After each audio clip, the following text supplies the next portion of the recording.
Buenos días, jóvenes de tercer año medio. A continuación haremos la retroalimentación de la guía número 1 de síntesis. Bien, empezando por los términos pareados. En primer lugar, ustedes tienen que conocer cada uno de estos, en donde ustedes van a tener que, como les mencioné anteriormente, identificar a cuál corresponde, a cuál ejemplo corresponde cada uno de los tópicos.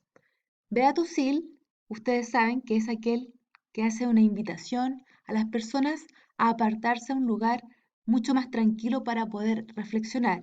Por lo tanto, es feliz aquel que es capaz de alejarse del mundanal ruido, que está asumido que es la ciudad, por estar contaminado, y se va a meditar a un lugar apartado, ejemplo, a las montañas. Luego tenemos el carpe diem. Carpe diem es aprovechar el día, vivir el momento.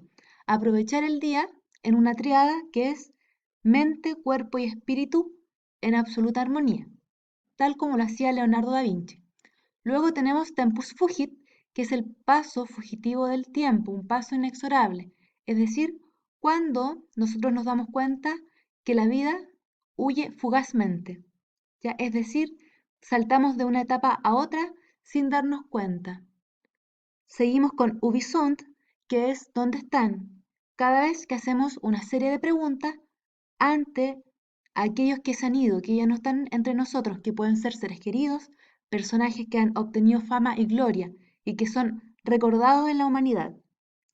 Siguiente, Memento Mori, significa recuerda que morirás, en donde tenemos que es un tópico de fugacidad de la vida, en el cual la muerte se hace presente, generalmente viéndolo a través de una sombra, a través de una garra que lleva a las personas ya al más allá. Continuamos con mundo al revés, es cuando los roles que desempeñan las personas se invierten. Es decir, un profesor que se considera como una persona que tiene conocimiento, ahora se transforma en un ignorante. Viceversa, un alumno que es ignorante en ciertos temas, ahora pasa a ser una persona de gran sabiduría. La bruja que se caracterizaba por la maldad, ahora pasa a ser una anciana inocente.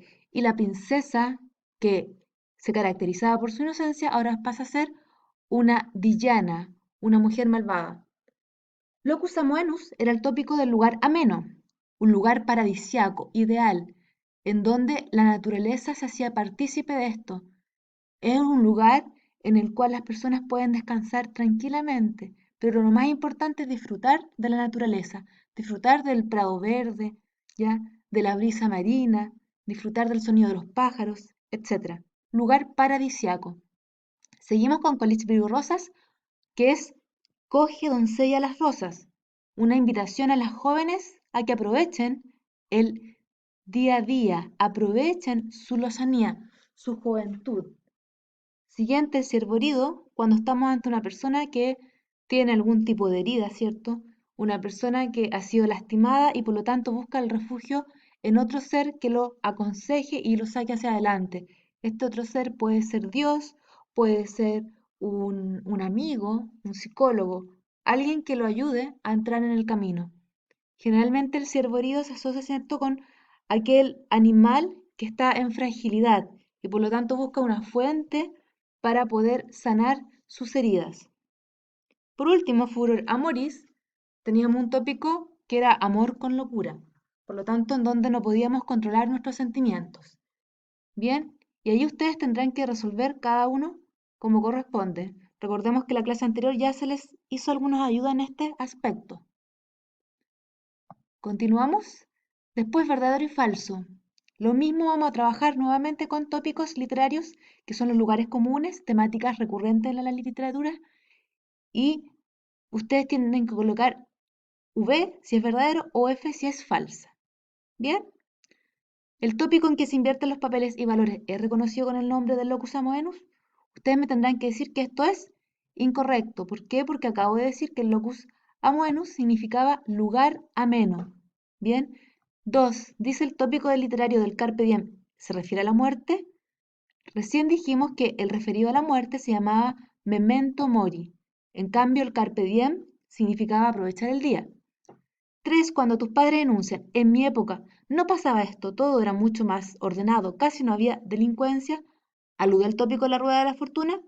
Falso, porque cuando hablamos del tópico de la rueda de la fortuna, hacemos alusión a cuando el destino de las personas cambia producto del azar, producto de la suerte que se ha gestado, en donde en un momento nosotros nos podemos encontrar arriba, en la cúspide, pero en otros abajo. El tópico que se refiere a todo tiempo pasado fue mejor se llama edad dorada.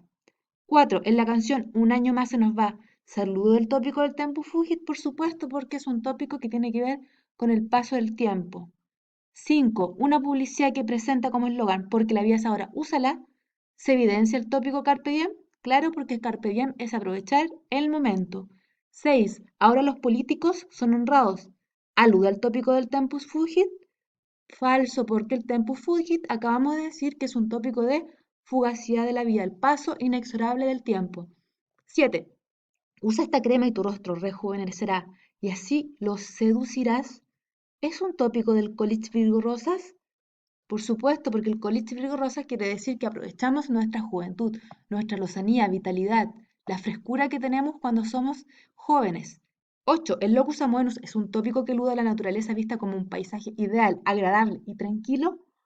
Claro, locus amoenus significaba lugar ameno, lugar en tranquilidad. Luego teníamos la conceptualización de la novela de ciencia ficción, ¿cierto? Lo cual también abordamos en la clase anterior y está con una presentación PowerPoint. Acá teníamos 3 textos, el texto de ejemplificación y luego otros 2 textos más que son los de los Juegos del Hambre y el de 1984, en donde ustedes tienen que completar una tabla de análisis en relación a estos. En primer lugar, comenzando por qué son distópicos. Hemos dicho que una novela distópica es una novela de anticipación social, en donde se muestra una realidad futura en crisis, con elementos que son indeseables. Por lo tanto, ¿podríamos decir que sí son distópicos? Por supuesto, ¿por qué? Ustedes me pueden colocar, por ejemplo, porque vivimos en una sociedad que está en crisis, con un futuro desolador, indeseable, tanto en los Juegos del Hambre como en las otras obras que aparecen, que es Un Mundo Feliz y 1984. Otro aspecto importante es que los gobiernos son totalitarios. Fíjense que cuando, por ejemplo, nos vamos ya acá a los Juegos del Hambre dice el poder tiránico del Capitolio. Por lo tanto, inmediatamente estamos abordando ya un régimen totalitario que restringe las libertades y el Estado así va a ejercer todo el poder. También en Un Mundo Feliz tenemos que los seres son adoctrinados, ¿bien? Se les lava el cerebro, por lo tanto, ¿cómo se les va a lavar el cerebro? A través de la hipnopedia. Nuevamente se efectúa o ejerce un control mental.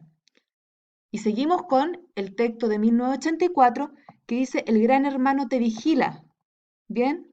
A las personas se les vigila constantemente a través de los balcones y ventanas. Nuevamente existe ya que las libertades están siendo ya coartadas. Número 2. ¿Qué semejanza existen entre estos 2 textos a partir de la sociedad y el gobierno que impera? Ustedes me podrían decir, por ejemplo, ya que en cuanto a la sociedad existen diferentes clases sociales. Por ejemplo, en Un Mundo Feliz, ya las personas son consumidoras. En cambio, en 1984, las personas acá no poseen bienes, ya, sino que nada era del individuo. Vamos al texto, por ejemplo, en 1984, ya, y dice claramente, nada era del individuo a no ser unos cuantos centímetros cúbicos dentro de su cráneo. Con esa frase que me están diciendo, que las personas en realidad no eran dueñas de nada, solamente de ciertos pensamientos y sentimientos que estaban alojados dentro de su cerebro. Parte de ello, ¿por qué? Porque el resto también estaba siendo mediado por el gobierno a través de diferentes mensajes que se les enviaban. Luego continuamos eh, con la número 3, por ejemplo, la gran diferencia dentro de estas grandes obras. Podríamos decir que la gran diferencia es una diferencia social. ¿Bien? Y acá ustedes recuerden que podían elegir Un Mundo Feliz o Los Juegos del Hambre.